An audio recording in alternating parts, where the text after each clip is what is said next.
कितने ऐसे वायदे थे जो वफा ना हो सके। वायदे भी भला क्या वफा हुए हैं कभी? जी हाँ, एक बार फिर तजदीद वायदे वफा की गई है। और ये बात की गई है पीसीबी के जेर एहतमाम कनेक्शन कैंप में, जहां कुछ खिलाड़ियों ने पाकिस्तान क्रिकेट बोर्ड से कुछ गिले शिकवे किए हैं। लेकिन इसी तरह पीसीबी ने भी पाकिस्तान के खिलाड़ियों के साथ, क्रिकेट टीम के खिलाड़ियों के साथ कुछ शिकवे और कुछ वायदे किए हैं। और कनेक्शन कैंप की क्लोजिंग के बाद एक प्रेस कॉन्फ्रेंस की गई, जिसमें सारा का सारा इल्जाम जो पाकिस्तान क्रिकेट टीम की मुसलसल नाकामी से जुड़ा हुआ है, वो इल्जाम पाकिस्तानी प्लेयर्स पर डाल दिया गया। जी हाँ, और जो क्रिकेट बोर्ड ने अपने आप को इन सारे इल्जाम से बरीजुमा कर लिया है।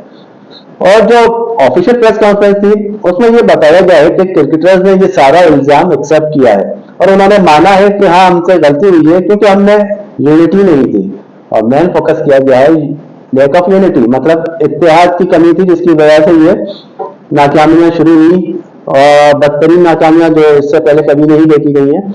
तो इन सारी बातों से तो ये साफ जाहिर होता है कि पीसीबी ने जो है वो ऑफिशियली ये एडमिट किया है कि जो हाल पाकिस्तान क्रिकेट का तारीख में कभी नहीं हुआ था और इसकी मिसाल तारीख में कभी नहीं मिलती, वो इन क्रिकेटर्स ने खुद किया है। और उन्होंने कहा भैया ये हमारी वजह से नहीं, ये क्रिकेटर की वजह से हुआ है।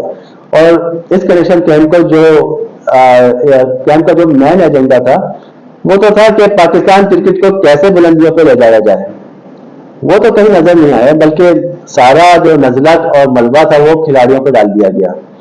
और इस कैंप में का मकसद जो था वो ये बना कि इसका ढाल बनाकर अपने आप को बचा लिया गया और सारे जिम्मेदारियां प्लेयर्स पे डाल दी गई कि भाई इनकी वजह से होता है ये सारा।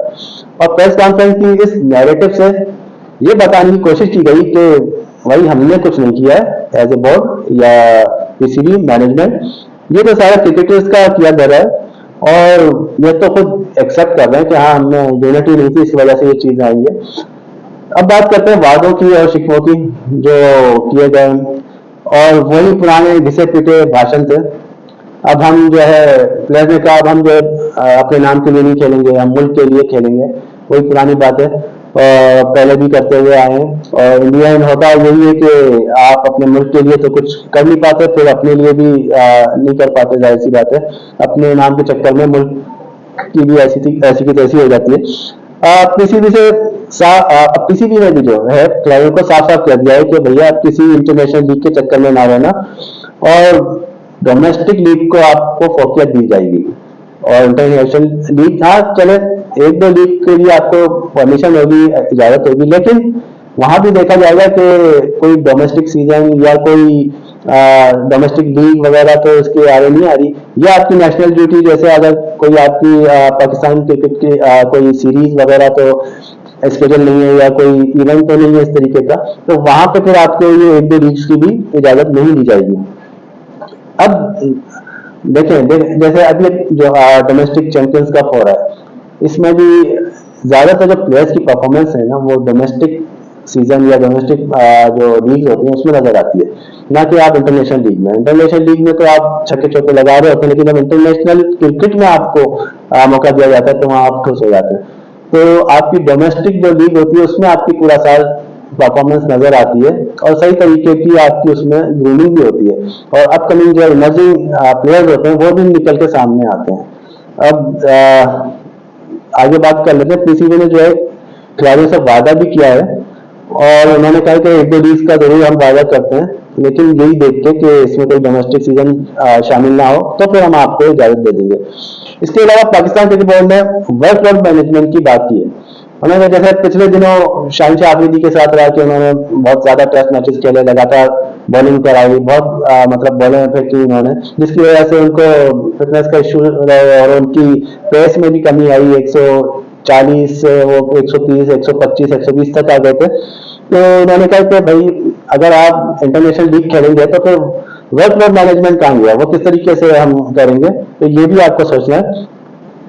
और इसके अलावा एक अहम बात यह हुई है कि पीसीबी क्रिकेट बोर्ड ने खिलाड़ियों से कहा है कि आप कोई चोरी छुपे बातें ना करें और कोई भी आपकी कंप्लेन है, कोई भी मसले मसाइल हैं, इश्यूज हैं, वो खुलकर सबके सामने बताएं, सबके सामने कहें और खुले में कहें।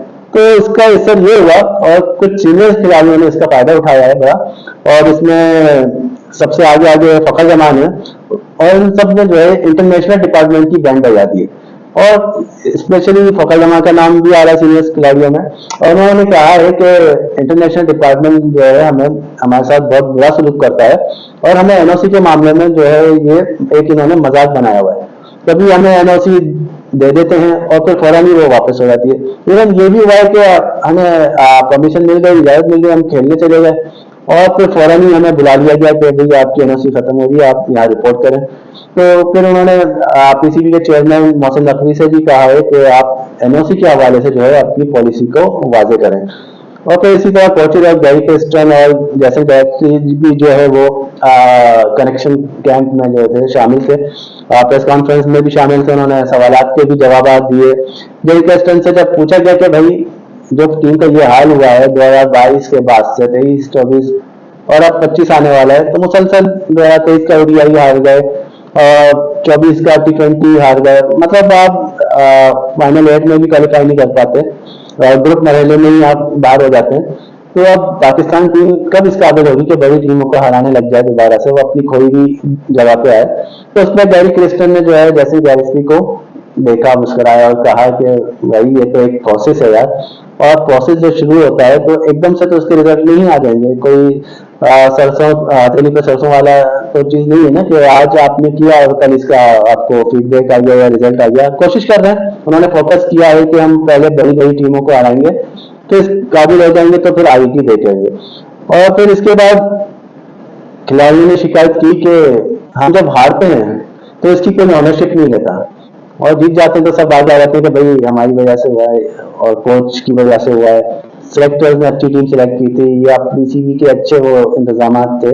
तो और अगर कोई हार जाता है तो पीछे हट जाते हैं, कहते हैं कि ये सिर्फ कप्तान या प्लेयर्स की वजह से हुआ है, इन्होंने बुरा खेला, इनकी परफॉर्मेंस बुरी थी। तो इस हवाले से उन्होंने कहा कि भाई ऑनरशिप का जब हारा करें ऑनरशिप लिया करें, जिस पर पाकिस्तान क्रिकेट बोर्ड ने ये चीज एक्सेप्ट करी है कि हाँ ये चीज होती है, लेकिन अब फ्यूचर में उन्होंने जो है सिक्योरिटी दी है कि भाई इस तरीके की चीजें नहीं होंगी, प्रॉपर ऑनरशिप ली जाएगी चाहे जीते चाहे हारे।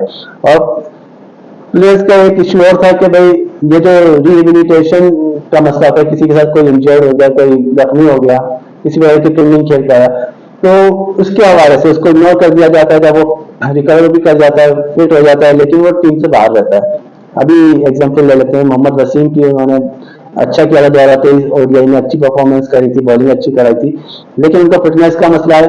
अब वो तकरीबन ऑलमोस्ट रिकवर कर चुके हैं, लेकिन टेस्ट में जो अभी टीम अनाउंस हुई है प्लेइंग 11 या प्लेइंग 50 फर्स्ट टेस्ट के लिए इंग्लैंड के साथ, उसमें उनका नाम नहीं है। तो इस हवाले से प्लेयर्स का थोड़ा सा कंसर्न था, जो बोर्ड ने कहा, बल्कि इवन कोचेस ने कहा है कि अब आइंदा ये चीज नहीं होगी, इस तरह से नहीं होगा, प्रॉपर फिटनेस टेस्ट होगा, अगर वो प्लेयर पास कर लेता है तो वो टीम का हिस्सा होगा।